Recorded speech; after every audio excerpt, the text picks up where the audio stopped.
আমার স্নেহের সকল তৃতীয় শ্রেণীর ছাত্রছাত্রীদের জন্য নিয়ে চলে এলাম আমাদের পরিবেশ বিষয়ে একটি প্রশ্নপত্র। দ্বিতীয় পর্যায়ক্রমিক পরীক্ষার ঠিক আগের মুহূর্তে দেখে নাও এই প্রশ্নপত্রে থাকা প্রশ্নগুলি তোমাদের পড়া রয়েছে কিনা। যদি না পড়া থেকে থাকে তাহলে ঝটপট পড়ে নিতে হবে, হাতে সময় খুবই অল্প। এই কম সময়েও দুর্দান্ত রেজাল্ট করা সম্ভব। সম্পূর্ণ প্রশ্নপত্রটি আমরা উত্তরসহ প্রথম থেকে একদম শেষ পর্যন্ত দেখে নেব। প্রথমেই রয়েছে একের দাগ, বলা হচ্ছে ঠিক উত্তরের টিক চিহ্ন দাও। এখানে 4টি প্রশ্নের উত্তর লিখতে হবে। 4 নম্বর রয়েছে। প্রথম প্রশ্ন, স্কুলে ইউনিফর্ম নাকি কোট ও প্যান্ট পরে যেতে হয়? উত্তর হবে ইউনিফর্ম। তাহলে সঠিক উত্তর হচ্ছে ইউনিফর্ম, এখানে ঠিক করে দেবে। পরের প্রশ্ন, পাকা ঘরের ভেন্টিলেটর রাখতে হয় জল নাকি বায়ু প্রবেশ করাতে? উত্তর হবে বায়ু।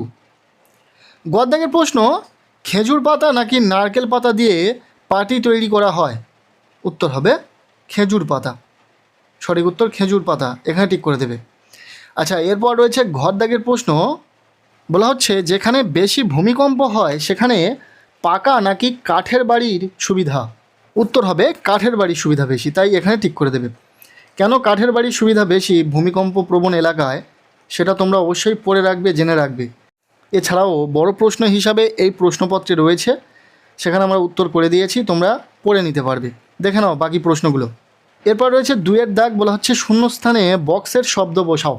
এখানে একটি বক্স রয়েছে যেখানে 4টি শব্দ রয়েছে। 4টি শব্দ তোমাদের নিচের শূন্যস্থানগুলোতে পূরণ করতে হবে। কি কি রয়েছে? ছাদ, সিনথেটিক, স্কুলের এবং ইট, এই 4টি শব্দ রয়েছে। প্রথম যে প্রশ্নটি রয়েছে, বাড়ির জিনিসপত্র আর ড্যাশ জিনিসপত্র আলাদা।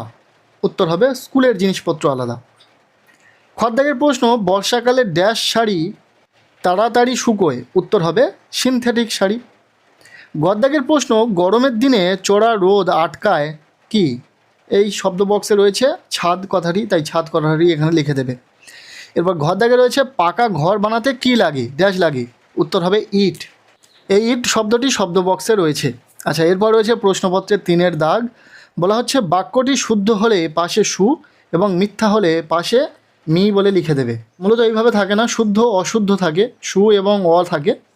যাই হোক, এখানে যেভাবে রয়েছে সেভাবে উত্তরটা তোমরা দেবে। প্রথম প্রশ্ন, কয়লা তুলে খাদ বালি দিয়ে বুঝিয়ে দিতে হয়। এটি শুদ্ধ, মানে কয়লা খনন করার পর যে খাদ তৈরি হয় সেটা বালি দিয়ে বুঝিয়ে নিতে হয়, কারণ পরবর্তীতে ধস নামতে পারে না হলে। পরবর্তী প্রশ্ন, গরমকালে উলের পোশাক পরতে হয়। একদমই নয়, তাহলে এটা মিথ্যা। মিথ্যা লিখে দেবে, কারণ উলের পোশাক সবসময় শীতকালেই পরতে হয় যাতে ঠান্ডা না লাগে। যাই হোক, এরপর রয়েছে গরদাগের প্রশ্ন, মাছি মৌচাক তৈরি করে। এটিও মিথ্যা, কারণ মৌচাক তৈরি করে মৌমাছি। এরপর প্রশ্ন, মামার বোন আমার মাসি হবে। এটা তো ঠিক, তাই শুদ্ধ লিখে দেবে। আচ্ছা, এরপর রয়েছে প্রশ্নপত্রের 4-এর দাগ, বলা হচ্ছে একটি শব্দে প্রশ্নের উত্তর দাও। এখানে যে প্রশ্নগুলি রয়েছে আমরা প্রতিটা প্রশ্নের উত্তর করে দিয়েছি, দেখে নাও। প্রথম প্রশ্ন, বর্ষাকালে কি ব্যবহার করতে হয়? অনেক কিছু বর্ষাকালে ব্যবহার করতে হয়, যে কোনো একটি লিখতে পারবে, ছাতা, রেইনকোট, গামবুট ইত্যাদি। দ্বিতীয় প্রশ্ন, আদিম মানুষ কী ধরনের পোশাক পরতো? উত্তর হবে গাছের ছাল, বন্য পশুর চামড়া, এগুলিই তো পরতো। এরপর গদ্দাগের প্রশ্ন, পিয়নের কাজ কি? আমরা কি জানি? বাড়ি বাড়ি চিঠি পৌঁছানো পিয়নের কাজ, সেটাই লিখে দেবে। এরপর রয়েছে প্রশ্নপত্রে 5-এর দাগ, বলা হচ্ছে সংক্ষেপে উত্তর দাও। প্রথম প্রশ্ন, জীবিকা কাকে বলে? আমরা খুব সংক্ষেপে উত্তর লিখে দিয়েছি, তোমরা চাইলে আরও 2-1 লাইন করে লিখতে পারো এক্সট্রা। উত্তর হবে মানুষ জীবন ধারণের জন্য যে কাজ করে রোজগার করে তাকে জীবিকা বলে। খদ্দাগের প্রশ্ন, ভূমিকম্প এলাকায় কী ধরনের বাড়ি তৈরি করতে হবে এবং এর সুবিধা লেখো। উত্তর হবে ভূমিকম্প প্রবণ এলাকায় কাঠের বাড়ি তৈরি করতে হবে, কারণ কাঠের বাড়ি সহজে ভাঙে না, আর যদিও বা ভেঙে যায় তাহলে সেটা মেরামত করা খুবই সহজ। অর্থাৎ কাঠের বাড়ি যদি ভেঙে যায় সেটা তো খুব সহজেই ঠিক করা যাবে, যেটা কি দালান কোঠা বা পাকা বাড়ি ভেঙে গেলে সম্ভব? একদমই নয়। এরপর গদ্দাগের প্রশ্ন, চিঠি পাঠাতে গেলে কি কি লিখতে হবে?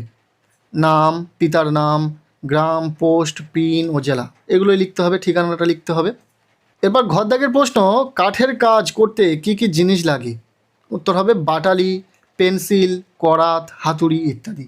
পরিবেশ বিষয়ক প্রশ্নপত্র কিন্তু এই রকমই হবে। এই টাইপের কোশ্চেনগুলো তোমরা পাবে প্রশ্নপত্রে। সো আজকের এই ভিডিওটি এতটুকুই। ভালো লেগে থাকলে লাইক করে দিও। প্রত্যেকের পরীক্ষার আগাম শুভেচ্ছা রইল। সবার পরীক্ষা ভালো হোক, সবার জন্য শুভ কামনা রইল।